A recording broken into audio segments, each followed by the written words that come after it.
Fome no Brasil. Especialistas mostram como as distorções no modelo de produção agrícola produzem a fome ao invés de alimentação básica e saudável. Crise climática se agrava com rapidez. Cientistas e especialistas afirmam que os impactos são consequências do aumento de emissão de gases na atmosfera. E hoje tem parada cultural com dicas de filmes do cineasta Joelzito de Araújo. Fica com a gente, eu sou Emília Bisotto e o programa Central do Brasil está começando agora. Central do Brasil. Paulo Roberto da Silva Lima, o Paulo Galo, integrante do movimento Revolução Periférica e do grupo dos entregadores antifascistas, foi preso ontem, dia 28 de julho. O grupo assumiu a autoria da ação que contesta a homenagem a um dos responsáveis pela escravização e extermínio de indígenas e negros no século XVIII. Paulo e sua esposa, Jéssica Barbosa, tiveram prisão decretada ao se apresentarem voluntariamente ao 11º Distrito Policial. Além da detenção injustificada de Jéssica, a defesa de Galo argumentou que prisão temporária para quem se apresenta de forma voluntária é absurda, uma vez que não vitimaram ninguém. Vamos acompanhar o caso. Frio extremo em algumas regiões e calor e seca em outras. Esse é o resultado de uma crise climática que estamos enfrentando e que é consequência da atuação do homem. Segundo especialistas, essa mudança climática é fruto do aumento acelerado da emissão de CO2 na atmosfera. Na segunda-feira, dia 26 de julho, cientistas e especialistas de 200 países se reuniram no painel intergovernamental de mudanças climáticas para preparar um novo relatório sobre o clima da ONU. O estudo está sendo elaborado em meio a uma série de catástrofes ambientais pelo mundo e no Brasil. Veja a reportagem de Nayá Tawani. Nacional.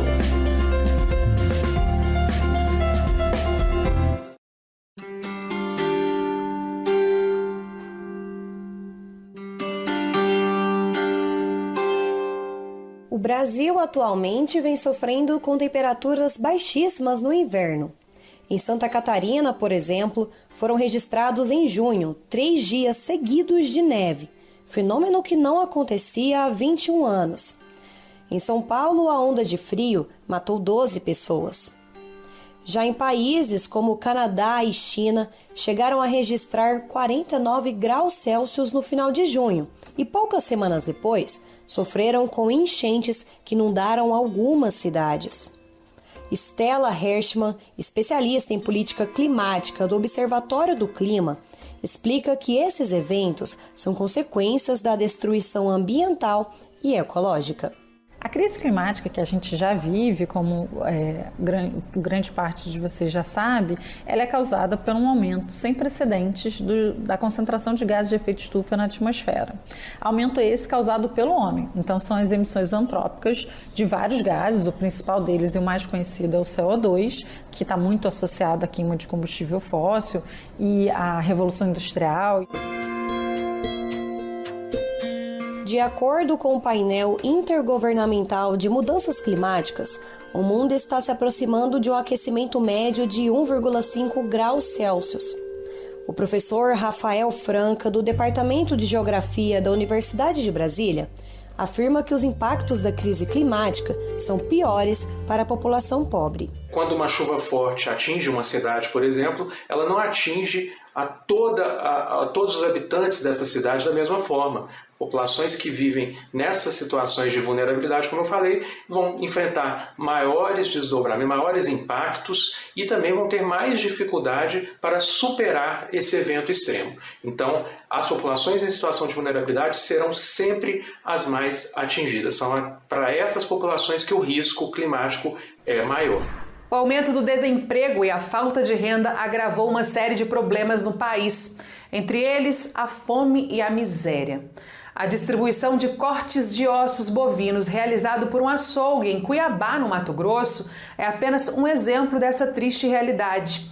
19 milhões de brasileiros acordam sem saber se vão conseguir alguma refeição para o dia. A situação foi agravada pela pandemia. Itens de uso básico têm aumentado paulatinamente essa condição. O arroz ficou 56% mais caro e o preço do feijão preto aumentou 71%. Confira a reportagem de Carolina Batayer. Trilhos do Brasil. A cozinheira Fabiana Weiman é fundadora do projeto Comida na Rua, que distribui alimentos nas ruas de São Paulo. E nesse trabalho, ela observa o aumento no número de pessoas sem ter o que comer. A gente atende basicamente moradores de rua. Porém, como a gente tem essa questão da insegurança alimentar cada vez mais séria, nós temos sido muito abordados também por trabalhadores, né? Motoristas de aplicativo, entregadores, camelôs, trabalhadores que estão por aqui pelo centro procurando emprego. Então, tem bastante gente pedindo ajuda, especialmente comida. Alimentos básicos, como o arroz e o feijão, estão cada dia mais caros. E esse problema tem relação direta com o modelo de produção agrícola e as políticas nesse campo, como explica o professor Silvio Porto. O avanço da soja ele impactou a área de arroz e de feijão e de mandioca. Tá? Redução e estagnação, vamos dizer assim, da produção do plantio desses produtos. Porque a soja, ela está, geograficamente falando, ela coincide com os ambientes de produção de arroz e de feijão e mandioca. Um dos caminhos apontados por Silvio para buscarmos soluções é a reavaliação dos modelos de produção e da relação entre a população e a terra. A questão da fome, a questão ambiental, elas caminham juntas. A questão de tratar a terra, a água e as florestas como um bem comum, isso faz parte de um contexto de uma visão de desenvolvimento que ela precisaria ser colocada como prioridade no sentido de orientar um novo desenvolvimento rural para o país e, por consequência, a relação desse desenvolvimento com as cidades. Viagem ao País do Futuro. Esse é o mais recente lançamento literário da jornalista e crítica literária portuguesa Isabel Lucas. A obra é uma série de ensaios e reportagens em que ela elenca clássicos da literatura brasileira. Numa conversa com Afonso Bezerra, a autora apresenta uma síntese sobre como Canudos trata a realidade brasileira em sua obra. Une Miró, da Muribeca, e os personagens de Vidas Secas e aborda temas sobre marginalidade, migração e outros assuntos. Entrevista Central. Olá, a entrevista central de hoje recebe a jornalista e crítica literária portuguesa Isabel Lucas. Ela se inspirou nos clássicos da literatura brasileira para investigar as profundezas do nosso país. O resultado dessa longa travessia está no seu mais recente livro, Viagem ao País do Futuro, que compila uma série de ensaios e reportagens inspirados em nomes como Euclides da Cunha, Machado de Assis e Graciliano Ramos. Bem-vinda, Isabel. Olá, obrigada por me convidar. Isabel, que Brasil foi esse que você encontrou ao revisitar a nossa literatura clássica e, ao mesmo tempo, promover este diálogo com o Brasil das ruas do tempo presente? Eu conheci o Brasil, através do livro, numa altura em que o Brasil estava muito dividido. Foi no momento em que Bolsonaro tinha tomado posse, e, portanto, eu percebi que havia uma tensão no Brasil. Essa tensão era para mim visível. Vi um Brasil que é muito... É completamente diferente a leitura que fazemos de um livro antes de estar na paisagem desse livro e depois de estarmos na paisagem desse livro. Os livros foram um grande auxiliar para eu perceber um bocadinho melhor a grande diversidade, a grande dimensão e a grande complexidade deste país que eu tentei perceber qual era a identidade que identidade tem este Brasil, não é? Qual é a identidade deste Brasil? E você abre a série de ensaios-reportagens com a experiência de Canudos, no sertão da Bahia, e com a obra de Euclides da Cunha. O que é que este fato histórico sintetiza do Brasil? Eu acho que foi muito bom começar por aí, porque esse livro é uma espécie de livro de alguma fundação. Não é que ele dá-nos uma perspectiva do Brasil enquanto um país que se calhar anda à procura de um salvador, não é?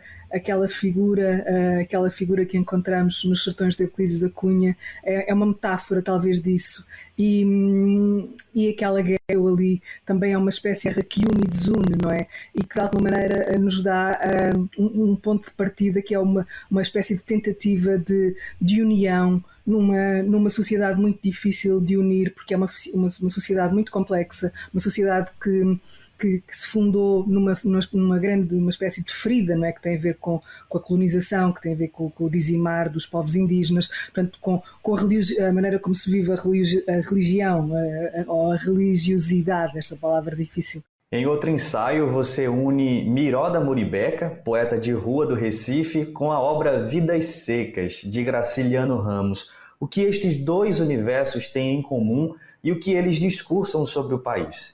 Tem a ver com esse viver à margem, não é? Eu encontrei por acaso Miró da Muribeca, que toda a gente que é do Recife sabe quem é, não preciso apresentar. É um poeta de rua e é um homem que vive na margem da sociedade.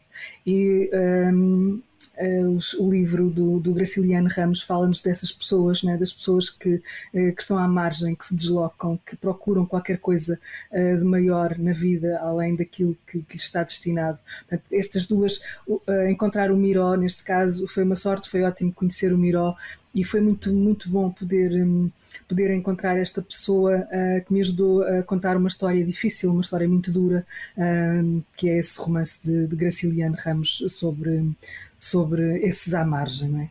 Você nasceu em Portugal e agora se dedica a uma tarefa de ler a realidade brasileira por meio da literatura. Como tem lidado com possíveis resquícios de tradições autoritárias nesta experiência? Mas eu assumi depois de ter sido muito instigada a fazer esta viagem, e também porque achei que seria um privilégio poder fazer esta viagem, seria um desperdício não a fazer. Fui para ela e assumi o meu lugar de estrangeira, a partir de um olhar estrangeiro, com todo o peso que carrega este olhar estrangeiro, vir da ex-colónia do Brasil, portanto, sabendo que há aqui um peso que este meu olhar carrega, mas que eu tentei ser o mais honesto possível. Com temáticas ligadas a desigualdades históricas brasileiras e buscando compartilhar produções do início de sua carreira, a mostra do cineasta Joelzito de Araújo é a dica cultural de hoje.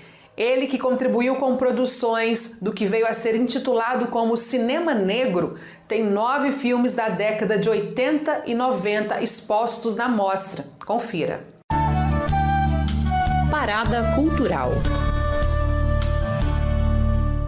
Olá pessoal, eu sou Álvaro Andrade, um dos organizadores da mostra Joelzito Araújo, Uma Década em Vida, que reúne os primeiros trabalhos do diretor realizados entre 1987 e 1997. Uma produção muito interessante, feita em diálogo e parceria com movimentos sindicais e negros, e são filmes raros, alguns estavam inclusive fora de circulação. Eles são importantes também porque eles estabelecem as bases políticas do que vem a ser o trabalho posterior de Joel, que é um trabalho muito reconhecido, muito premiado. E além dessa programação de filmes, a gente tem uma série de atividades online. Uma abertura com Cida Bento, 3 conversas com autoras e autores dos textos do catálogo, que vai ser disponibilizado também no site, e por fim uma masterclass de encerramento com o próprio Joelzito. Então gostaria de convidar todo mundo para curtir essa programação. O site é bem desburocratizado, não precisa fazer cadastro, basta clicar e ver os filmes. Eles estarão todos disponíveis desde o primeiro dia da mostra. Enfim, é isso, muito boa sessão. E muito obrigado para todo mundo. Bom, os filmes estão no site mostrajoelzitoaraújo.com.br, que foi criado especialmente para a mostra e fica disponível até 1º de agosto de 2021. Também será transmitida paralelamente pela TV dos Trabalhadores, aqui na TVT. O Programa Central do Brasil fica por aqui. Eu agradeço a sua audiência e te espero amanhã. Até lá. Tchau.